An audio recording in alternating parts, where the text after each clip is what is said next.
Try करो सभी लोग। फर्स्ट क्वेश्चन का आंसर क्या आएगा? पी पॉइंट पे आपको मैग्नेटिक फील्ड बतानी है डायरेक्शन के साथ। पहला वाला तो बहुत ही सिंपल है, हो गया होगा शायद सबका। बी आप सिंपली क्या लिख दोगे? ये आ जाएगा mu naught I by perpendicular distance D पता है आपको 4 पाई डी साइन थीटा 1। तो अपर एंड को कनेक्ट करने के लिए आप 30 डिग्री जा रहे हो तो साइन 30 डिग्री, और दोनों ऑपोजिट साइड्स में परपेंडिकुलर के इसलिए प्लस आएगा, और नीचे साइन 60 डिग्री। डायरेक्शन की बात करें तो डीएल क्रॉस आर करना है आपको। डीएल ऊपर की तरफ है, आर राइट की तरफ है, राइट हैंड पाम रूल से अंदर की तरफ आ गया आपका। तो अगर ये एक्स एक्सिस है और वाई एक्सिस ऊपर की तरफ है तो अंदर की तरफ आपका माइनस जेड एक्सिस आ जाएगा, यानी कि वेक्टर फॉर्म में माइनस के कैप उसे कह सकते हैं। तो आंसर आ जाएगा mu naught I by 4 pi D, ये हो गया आपके पास √3 प्लस 1/2 और माइनस के कैप। समझ आया सबको? सिंपल क्वेश्चन था काफी। सेकंड क्वेश्चन ट्राई करो। सेकंड क्वेश्चन में 2 वायर्स हैं और बीच में पॉइंट P है, तो आपको P पॉइंट पे नेट मैग्नेटिक फील्ड बतानी है। बताओ। ठीक है, तो देख लेते हैं, एक एक वायर की वजह से लिख लो। लेफ्ट में जो वायर है इनफाइनाइट वायर है, यानी आप डायरेक्ट फॉर्मूला यूज कर सकते हो mu naught I by 2 pi D, ठीक है ना। तो उससे परपेंडिकुलर डिस्टेंस d आपको पता है, तो लेफ्ट वायर की वजह से आएगा mu naught I by 2 pi D. अब आपको डायरेक्शन देखनी है, तो राइट हैंड पाम रूल से अगर करेंगे तो आई ऊपर की तरफ और राइट में है पॉइंट, तो किधर आ जाएगी डायरेक्शन? अंदर की तरफ। प्लस राइट वाले वायर की वजह से देखा जाए तो पॉइंट लेफ्ट में, ये भी इनफाइनाइट वायर लगा सकते हैं म्यू नॉट आई, इसमें 3i है बाय 2 पाई डी हमारा फॉर्मूला है। 2 पाई यहां से परपेंडिकुलर डिस्टेंस दी गई है 2d। अब डायरेक्शन की बात करें तो डायरेक्शन आ जाएगी आई ऊपर की तरफ है और लेफ्ट में पॉइंट P है, तो किधर आ जाएगा? ऊपर की तरफ।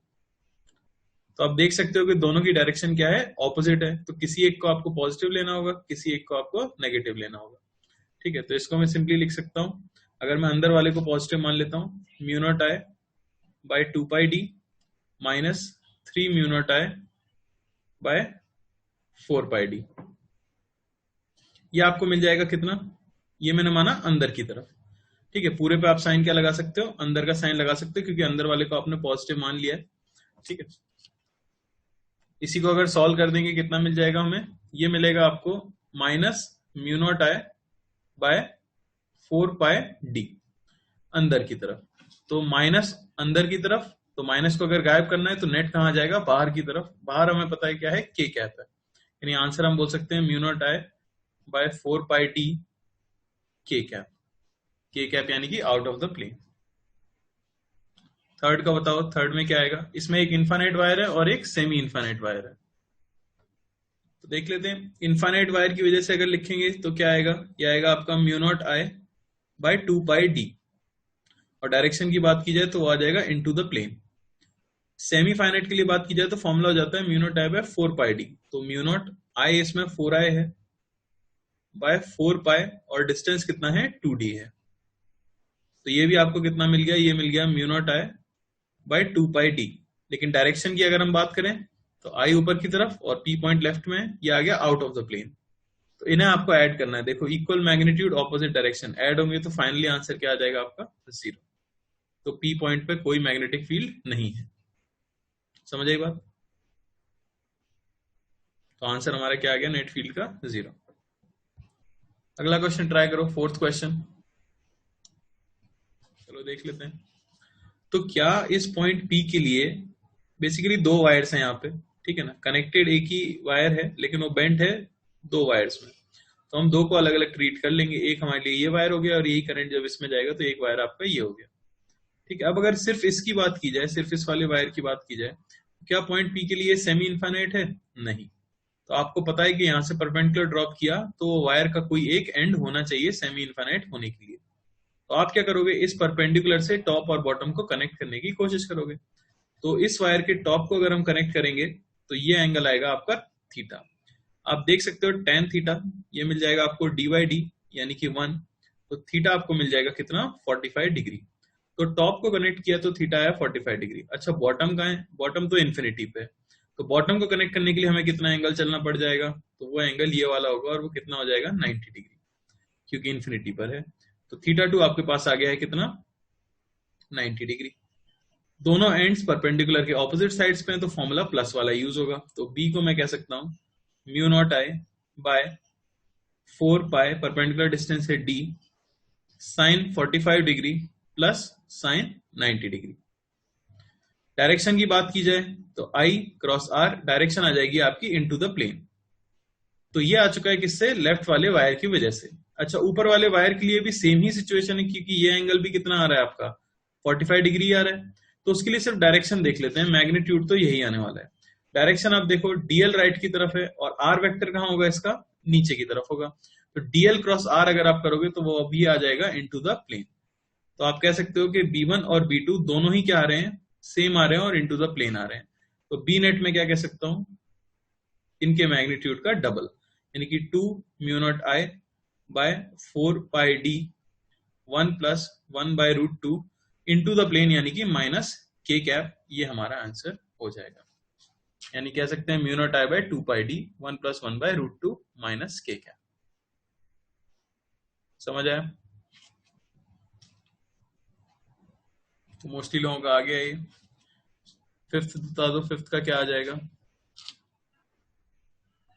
तो इस वायर के लिए आप देख सकते हो परपेंडिकुलर डिस्टेंस कितनी है, x है। क्या लिख देंगे इसके लिए, B1 आपके पास आ जाएगा mu naught I by 2 pi perpendicular distance x। ये इनफाइनाइट वायर के लिए हो गई मैग्नेटिक फील्ड। डायरेक्शन तो I आपका अंदर की तरफ है, और ये है आपका R वेक्टर। तो I क्रॉस R ये आपको मिल जाएगा नीचे की तरफ, प्लस इसकी वजह से अगर लिखा जाए तो वो आपको मिल जाएगा mu not 3i bye 2 pi, distance आपके पास है 2x। इसके लिए भी I अंदर है, लेकिन इसके लिए R वेक्टर इस तरफ है। तो I की तरफ थंब रखा जाए, R की तरफ फिंगर टिप्स को पॉइंट किया जाए, तो ये किधर की तरफ आ रहा है, ऊपर की तरफ। तो हम देख सकते हैं कि दोनों को क्या करना पड़ेगा, सबट्रैक्ट करना पड़ेगा।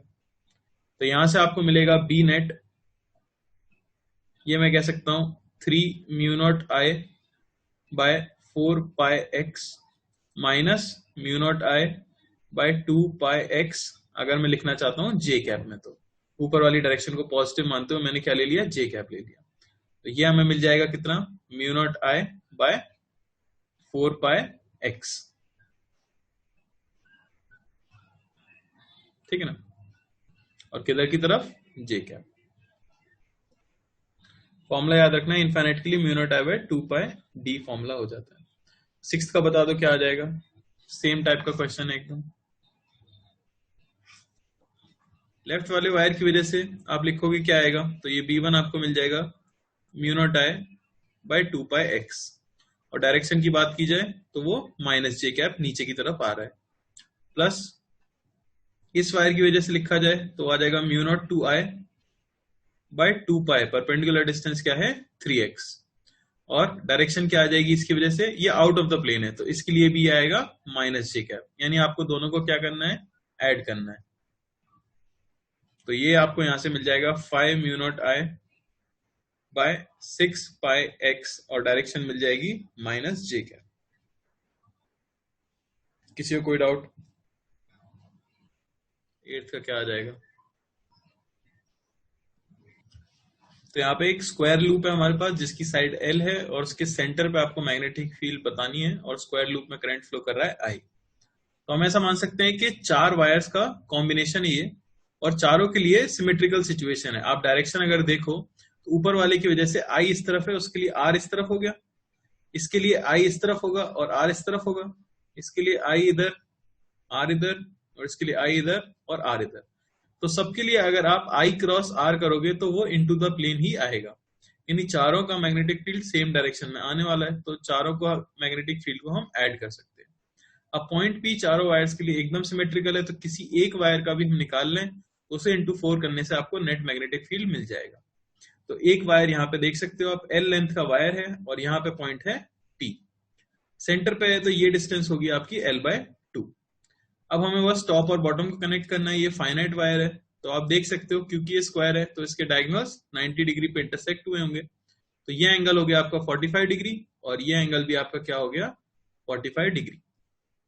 तो एक वायर की वजह से मैग्नेटिक फील्ड लिखेंगे तो वो हमें मिलेगा mu naught I by 4 pi perpendicular distance L by 2, और दोनों एंगल्स हैं sin 45 डिग्री, तो sin 45 प्लस sin 45, प्लस क्यों है, क्योंकि दोनों ऑपोजिट साइड्स ऑफ परपेंडिकुलर पे हैं। तो नेट मैग्नेटिक फील्ड क्या हो जाएगी, नेट मैग्नेटिक फील्ड हो जाएगी 4 टाइम्स बी। बी की डायरेक्शन किधर आ गई थी, इनटू द प्लेन आ गई थी, तो 4 टाइम्स बी पुट कर दो बस यहाँ पे, तो ये आपको मिल जाएगा 2 mu naught I by pi L root 2, ठीक है ना। और ये डायरेक्शन आ गई आपकी माइनस के कैप। किसी को कोई डाउट, तो 2 root 2 mu naught I by pi L minus K cap, ये होगा net magnetic field at point P. अब इजी लग रहा होगा, ठीक है ना। अगला क्वेश्चन कर लो, 9th क्वेश्चन। इसमें एक इक्विलेटरल ट्राइंगल है, ठीक है। तो यहां भी एकदम सेम सिचुएशन है, इक्विलेटरल ट्राइंगल है और उसका सेंटर पॉइंट आपको दिया हुआ है जहां पे मैग्नेटिक फील्ड बतानी है।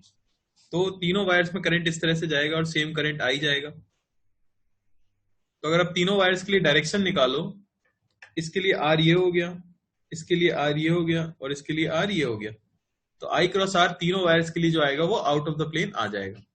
तो तीनों के मैग्नेटिक फील्ड को हम क्या कर सकते हैं, ऐड कर सकते हैं। किसी भी एक वायर का निकाल लेते हैं, उसे इंटू 3 कर देंगे। तो मान लो ये वायर है और ये है आपका पॉइंट पी। परपेंडिकुलर ड्रॉप करोगे ये इस तरह से, टॉप और बॉटम को हम कनेक्ट करेंगे। टॉप और बॉटम कनेक्ट करने पे ये कितना आ जाएगा हमारे पास, 60 डिग्री, और ये भी कितना आ जाएगा, 60 डिग्री। समझ आई बात। बस अब हमें परपेंडिकुलर डिस्टेंस निकालनी है। परपेंडिकुलर डिस्टेंस कितनी हो जाएगी, तो आप देख सकते हो यहां से आपने इस तरह से परपेंडिकुलर डिस्टेंस निकाली होगी इस पॉइंट पी की। तो ये डिस्टेंस हमें क्या करनी है, फाइंड करनी है। तो हमें पता है कि सेंट्रोइड किस में डिवाइड कर देगा, 2:1 के रेशियो में, ठीक है ना। तो आपकी वाली डिस्टेंस जो होगी वो कितनी आ जाएगी, वो आ जाएगी 1/3 ऑफ ये वाली पूरी डिस्टेंस। ये पूरी डिस्टेंस कितनी होगी, ये एंगल 60 डिग्री है, ये लेंथ L है, तो पूरी डिस्टेंस होगी L sin 60 डिग्री, यानी कि L रूट 3 बाय 2, यानी कि आपको मिल गया L बाय 2 रूट 3। तो ये आपकी परपेंडिकुलर डिस्टेंस है D। अब बस बी नेट लिख देता हूं मैं डायरेक्टली, 3 टाइम्स होने वाला है। एक का कितना हो गया, एक का हो गया mu naught I by 4 pi, perpendicular distance हो गया L बाय 2 रूट 3, और यहाँ पे दोनों ही एंगल 60 डिग्री है, तो साइन 60 प्लस साइन 60, यानी कि 2 sine 60 degree out of the plane. समझ आई बात। यहाँ पे वैल्यूज पुट कर दो, कितना आ गया है, ये आ गया आपका 3 root 3 mu naught I by 2 pi L into 2 into sine 60 degree, यानी कि यहाँ पे एक रूट 3। तो ये आ गया आपका 9 mu naught I by 2 pi L, और डायरेक्शन आ गई आपकी के कैप। 10th में एक इस तरह से दिया गया है वायर जो यहां से स्टार्ट हो रहा है और इंफिनिटी तक जा रहा है, यह है आपका पॉइंट पी। तो पी पॉइंट पे नेट मैग्नेटिक फील्ड क्या होगी, इस तरह से करंट दिया गया है आई। देख सकते हो आप, बताओ इस पॉइंट पी के लिए ना तो ये वायर इनफाइनाइट है और ना ही सेमी इनफाइनाइट है, ठीक है। तो हम किस तरह से करेंगे, ये आपका परपेंडिकुलर है, आपने बॉटम को कनेक्ट किया 30 डिग्री, टॉप को कनेक्ट करने जाओगे, टॉप आपका इंफिनिटी पे है, तो दूसरा एंगल आपका क्या हो जाएगा, 90 डिग्री, और दोनों ही angle same side of perpendicular पे लाई कर रहे हैं, तो माइनस वाला फॉर्मूला यूज होगा। तो बी हमारे पास आ जाएगा mu naught I by 4 pi D sine 90 degree minus sine 30 degree. इस क्वांटिटी को हमें पॉजिटिव लाना होता है, क्योंकि डायरेक्शन तो हम किससे निकाल लेंगे, राइट हैंड पाम रूल से। तो आई क्रॉस आर डायरेक्शन आ गई इनटू द प्लेन, यानी कि माइनस के कैप। तो ये आपको मिल जाएगा mu naught I by 4 pi D 1 minus 1 bye 2 minus K cap, ठीक है ना। यानी कि कितना आ गया, ये आ गया mu naught I bye 8 pi D K cap.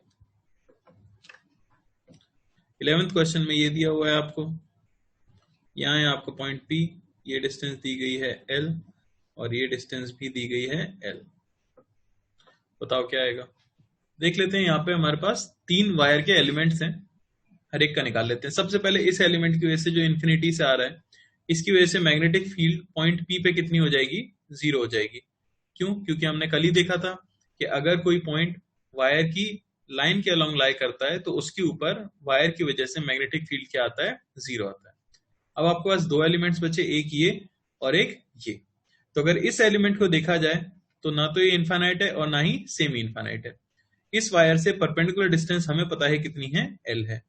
आप अगर पॉइंट P से इसके टॉप को कनेक्ट करते हो तो ये एंगल आपको बनता है कुछ थीटा, और बॉटम तो पहले से ही कनेक्टेड है, तो बॉटम कनेक्ट करने के लिए तो एंगल क्या हो गया? 0। तो इसके लिए अगर मैं बोलूं तो थीटा 1 की वैल्यू क्या हो जाएगी? आप देख सकते हो tan theta L by L no कि 1, तो थीटा आपका हो जाएगा 45 डिग्री। और थीटा 2 इसके लिए हम जानते हैं कितना है? 0, क्योंकि बॉटम तो पहले से ही कनेक्टेड है परपेंडिकुलर से। तो इसकी वजह से मैं मैग्नेटिक फील्ड क्या कह सकता हूं? इसकी वजह से अगर B1 बोल दें तो B1 की वैल्यू आ जाएगी mu naught I by 4 pi D जो कि L है, और बस साइन 0 प्लस साइन 45 डिग्री।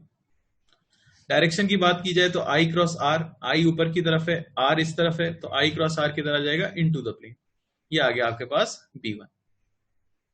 अब तीसरा एलिमेंट हमारा ये है, इसकी अगर बात की जाए तो आप देख सकते हो कि ये यहां से स्टार्ट हो रहा है और इन्फिनिटी तक जा रहा है। तो ना तो इनफाइनाइट है ना ही सेमी इनफाइनाइट है, तो जनरल वाला फॉर्मूला लगाना पड़ेगा। ये एंगल 45 डिग्री था तो ये एंगल भी क्या होगा? 45 डिग्री होगा। तो इसकी वजह से अगर मैं मैग्नेटिक फील्ड लिखूं B2 तो वो हमें मिल जाएगी कितनी? म्यू नॉट I बाय 4 पाई, इससे भी परपेंडिकुलर डिस्टेंस कितनी है? L है।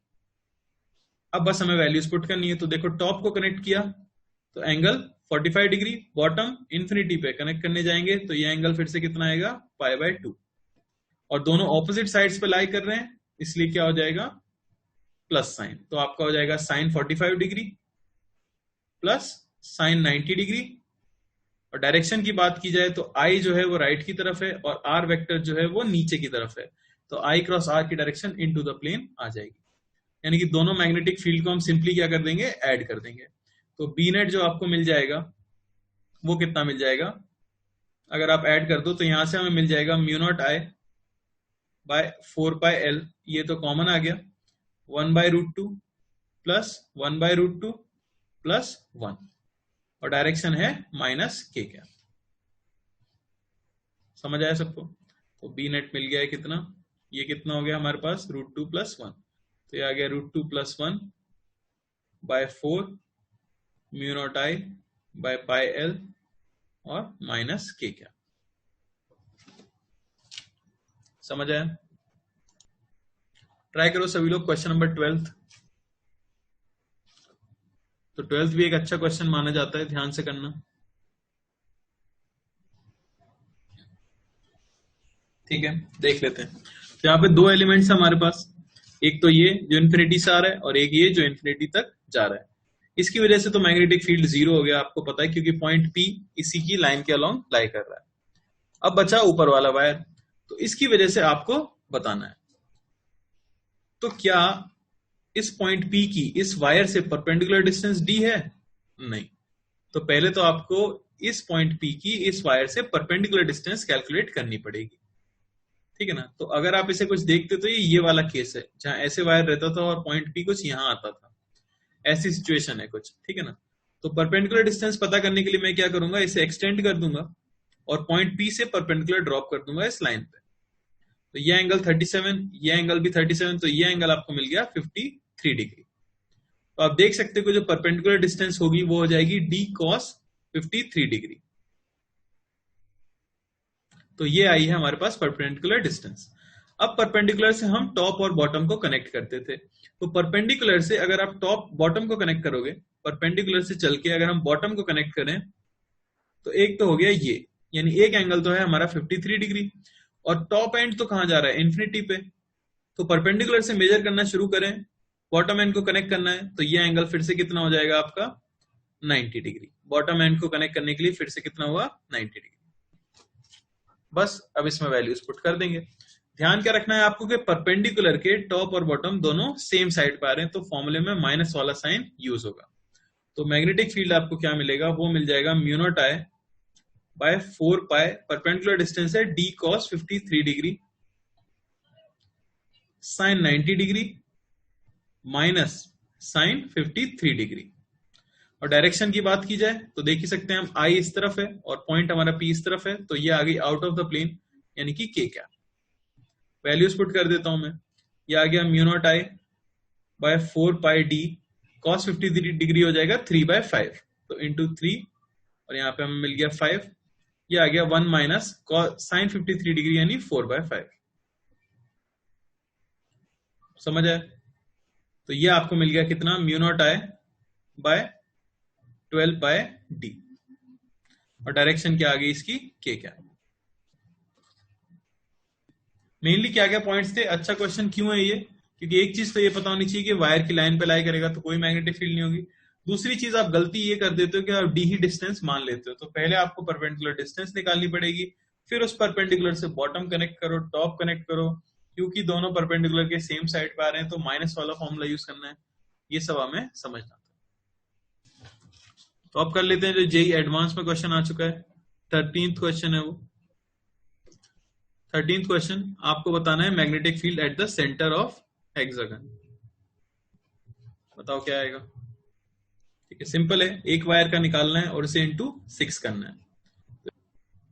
ठीक है ना, ये एंगल हो जाएगा कितना, 30 डिग्री, और ये एंगल भी हो जाएगा कितना, 30 डिग्री।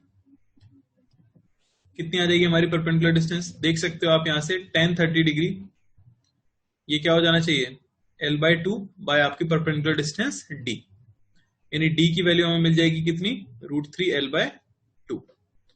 तो ये आ गई आपकी परपेंडिकुलर डिस्टेंस। तो नेट मैग्नेटिक फील्ड, क्योंकि हमें पता है कि सबकी सेम ही डायरेक्शन में आने वाली है और वो आएगी आउट ऑफ द प्लेन, तो लिख सकते हैं 6 into mu naught I by 4 pi d यानी √3 l/2 इंटू साइन 30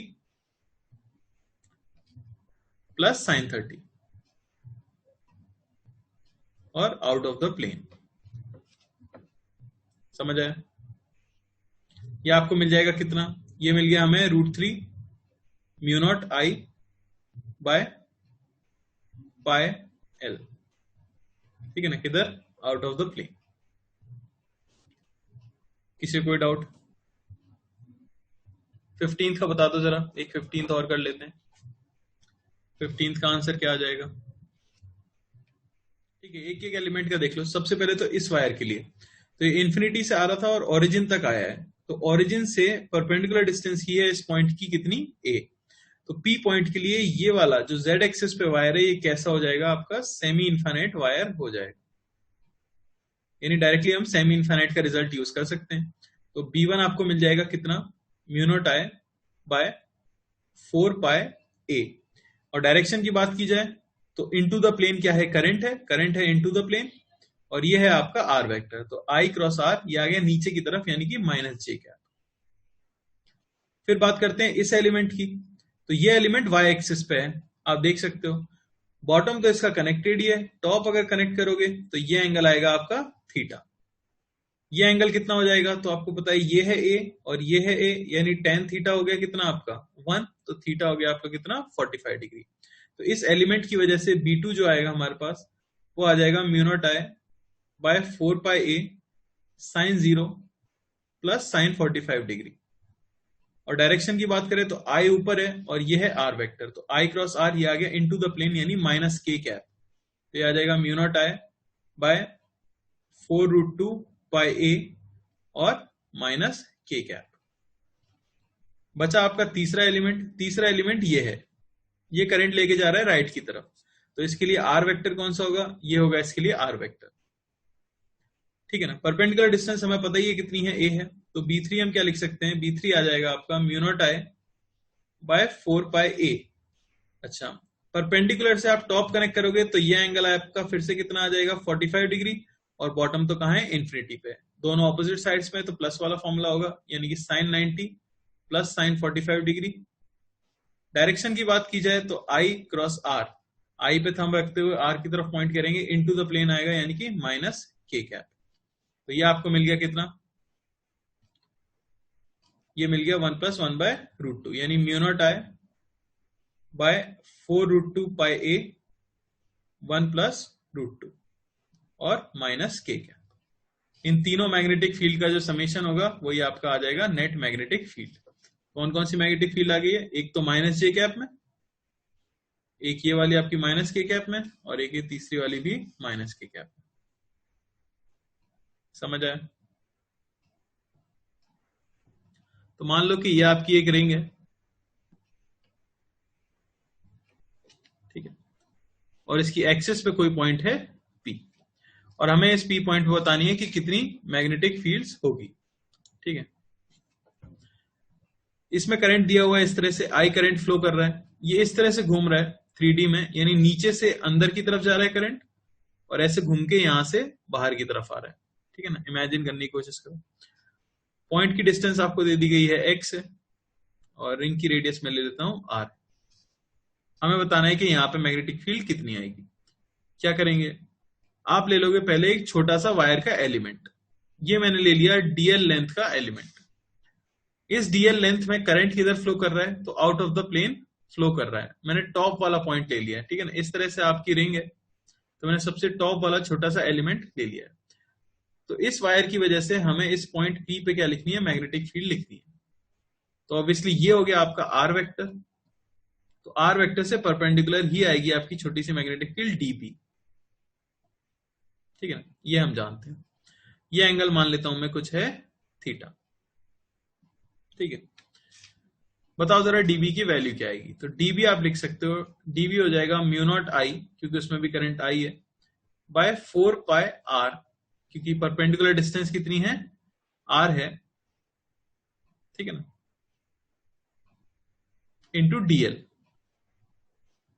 या इस तरह से लिख लो, अगर हम बायट सेवर्ट्स लॉ से लिख दें तो dB की वैल्यू हमारे पास कितनी आएगी? वो आ जाएगी mu naught by 4 pi, current तो I है, DL क्रॉस R आपको ओपन करना है, तो DL into R sine theta आएगा। तो साइन किसका आना चाहिए? आप बताओ, आपके एलिमेंट DL और पोजीशन वेक्टर R के बीच में कितना एंगल है? क्या देख के बता सकते हो? करंट की डायरेक्शन और R की डायरेक्शन के बीच का एंगल कितना है?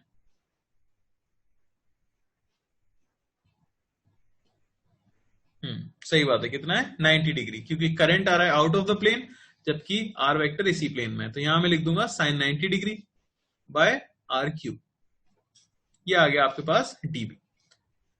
क्या लिख सकते हैं? ये आ गया mu naught by 4 pi I DL बाय R²। ठीक है, तो ये तो आ गया dB। अब जैसा एलिमेंट आपने यहां लिया है एग्जैक्टली वैसे एलिमेंट आप नीचे भी ले सकते हो, बस उसका करंट कहां रहेगा? इनटू द प्लेन रहेगा। तो उसकी वजह से पॉइंट P पे मैग्नेटिक फील्ड कहां आएगी? उसकी वजह से आप देख सकते हो कि पॉइंट P पे जो मैग्नेटिक फील्ड आई होगी वो उससे परपेंडिकुलर कुछ इस डायरेक्शन में आने वाली है। तो इफेक्टिवली मैं ये जानना चाह रहा हूं कि कौन सा वाला कंपोनेंट ऐड होगा और कौन सा वाला कंपोनेंट सब्ट्रैक्ट होगा। समझ आई ना बात? क्योंकि नीचे वाले एलिमेंट में करंट अंदर की तरफ है, तो I क्रॉस R अगर मैं करता हूं तो परपेंडिकुलर टू प्लेन इधर की तरफ dB आने वाला है। तो अब आप देख सकते हो ये एंगल है थीटा, ये 90 माइनस थीटा, ये एंगल भी क्या है? थीटा। तो एक कंपोनेंट तो आ रहा है एक्सिस के अलोंग और एक कंपोनेंट आ रहा है एक्सिस से परपेंडिकुलर। तो हम देख सकते हैं कि हर एक्सिस से परपेंडिकुलर वाले कंपोनेंट को उसका डायमेट्रिकली ऑपोजिट वाला पॉइंट या एलिमेंट अपनी मैग्नेटिक फील्ड से क्या कर देगा? कैंसल आउट कर देगा। तो इफेक्टिवली मैग्नेटिक फील्ड इस छोटे से एलिमेंट की वजह से कहां बचने वाली है? एक्सिस पे बचने वाली है, क्योंकि जो परपेंडिकुलर टू एक्सिस वाली मैग्नेटिक फील्ड होगी इस एलिमेंट की, वो कैंसिल कर दी होगी किसने? एक डायमेट्रिकली ऑपोजिट वाले एलिमेंट ने, क्योंकि ये कंप्लीट लूप है।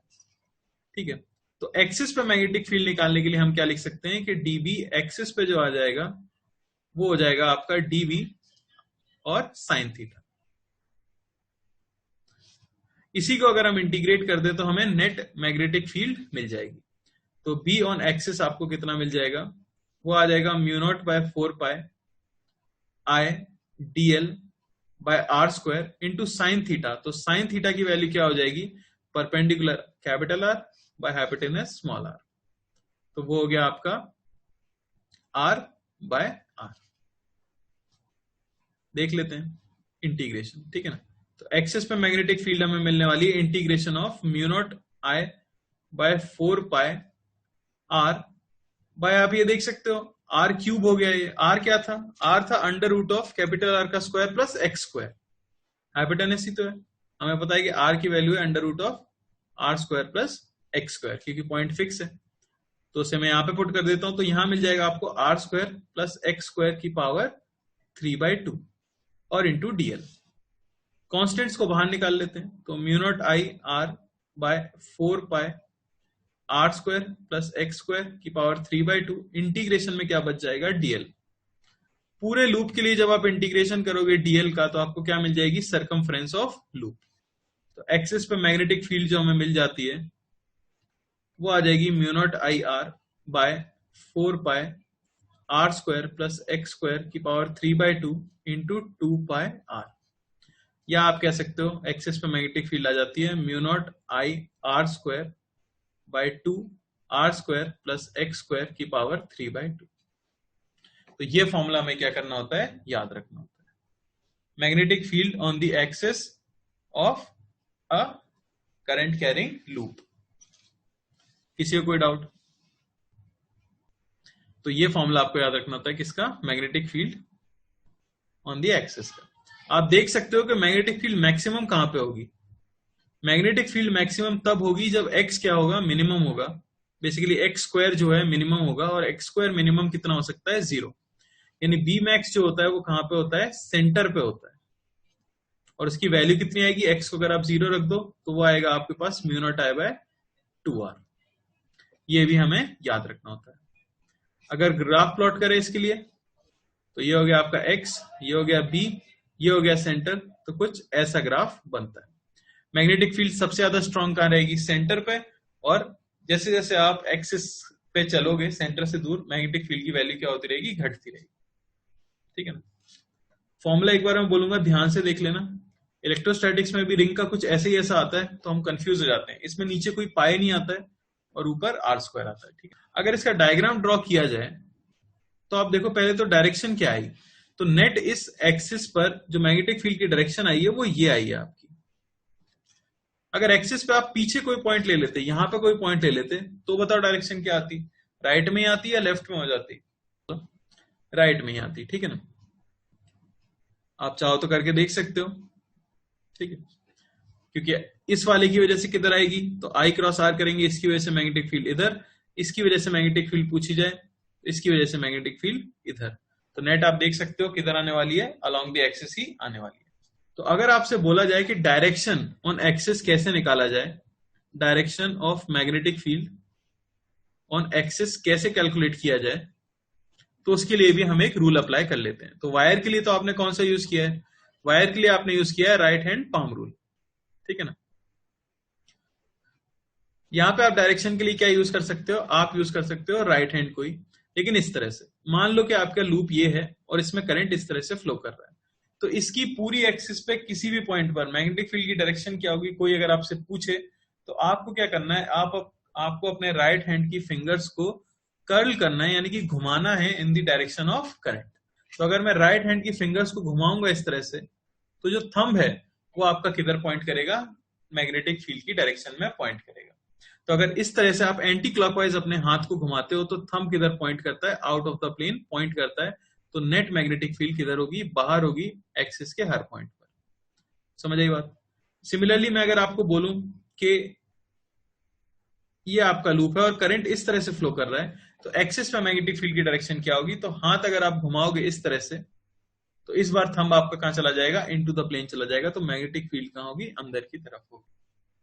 तो आपको याद रखना है कि वायर के लिए तो हम यूज करते हैं राइट हैंड पाम रूल, जहां आप थंब को रखते हो करंट की डायरेक्शन में और आर की तरफ फिंगर टिप से पॉइंट करते हो। लेकिन रिंग वाले केस में क्या हो जाएगा, आपको अपनी राइट हैंड की फिंगर्स को कर्ल करना होगा in the direction of current, तो थंब आपको दे देगा किसकी, डायरेक्शन ऑफ मैग्नेटिक फील्ड। ठीक है, तो ये हो गया किसी भी करंट कैरिंग लूप की एक्सिस पर मैग्नीट्यूड और डायरेक्शन निकालना किसका, मैग्नेटिक फील्ड का। अच्छा, एक पॉइंट और है इंपॉर्टेंट, अगर लूप के अंदर n टर्न्स हो जाएं, मान लो कि जो लूप था आपका, इसके ऊपर n टर्न्स हैं वायर के, n बार वायर लपेटा गया है और I करंट फ्लो कर रहा है, तो फिर एक्सिस के किसी पॉइंट P पर मैग्नेटिक फील्ड का मैग्नीट्यूड भी क्या हो जाएगा, आपको पता है n टाइम्स हो जाएगा। तो फॉर्मूला हो जाएगा mu naught n I R square by 2 R square plus x square की पावर 3/2। ठीक है, तो अगर आप नंबर ऑफ टर्न्स को n गुना कर देते हो तो मैग्नेटिक फील्ड भी क्या होती है, n गुना हो जाती है। ठीक है, तो अगर इसका डायग्राम बनाया जाए कि फील्ड लाइंस बनती कैसे होंगी, तो ये अगर आपका लूप है और ये उसकी एक्सिस है, तो फील्ड लाइंस कुछ ऐसे एग्जिस्ट करती हैं।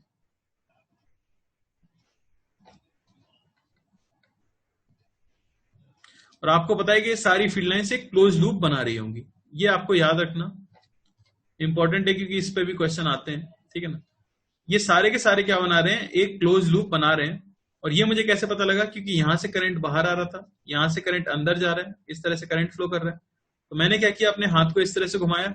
आप देख सकते हो हाथ को अगर इस तरह से घुमाया जाए तो थंब आपका किधर आ जाता है, राइट हैंड की तरफ आ जाता है, राइट साइड में। तो सबकी मैग्नेटिक फील्ड किधर है, राइट की तरफ है। और एक चीज यहां पे पता लग रही है, क्या हमने मैग्नेटिक फील्ड की प्रॉपर्टी पढ़ी थी कि अगर field lines close to each other हो तो इंटेंसिटी ऑफ मैग्नेटिक फील्ड क्या रहती है, हाई रहती है। तो आप देख सकते हो जैसे ही वो सेंटर से दूर जाती है तो स्प्रेड होने लगती है, और यहां भी वो क्या कर रही है, स्प्रेड कर रही है। तो सबसे ज्यादा पास पास वो कहां पे होती है, तो सेंटर वाले पॉइंट पर ही होती है। इसलिए सबसे ज्यादा स्ट्रॉन्ग मैग्नेटिक फील्ड भी कहां आती है, सेंटर पर ही आती है। फर्स्ट केस के अंदर डायरेक्शन ऑफ मैग्नेटिक फील्ड क्या आ जाएगी, तो सिंपल है, करंट की डायरेक्शन में आपने हाथ घुमाया होगा तो आपका थंब किधर आ जाएगा, ऊपर की तरफ आ जाएगा। क्योंकि थंब हमारा ऊपर की तरफ आ रहा है तो नेट मैग्नेटिक फील्ड किधर है, ऊपर की तरफ है। सेकंड बता दो, सिंपल है, इस तरह से हाथ घुमाओगे अगर आप तो किधर पॉइंट करेगा वो, आउट ऑफ द प्लेन, तो ये आ जाएगी मैग्नेटिक फील्ड। थर्ड में देख लो, थर्ड का क्या आ जाएगा, इसमें यहां से करंट अंदर जा रहा है और यहां से करंट बाहर आ रहा है। आप हाथ घुमा सकते हो इस तरह से, हाथ घुमाएंगे हम इस तरह से तो थंब हमारा किधर आ जाएगा, लेफ्ट की तरफ आ जाएगा। तो ये डायरेक्शन हो जाएगी किसकी, मैग्नेटिक फील्ड।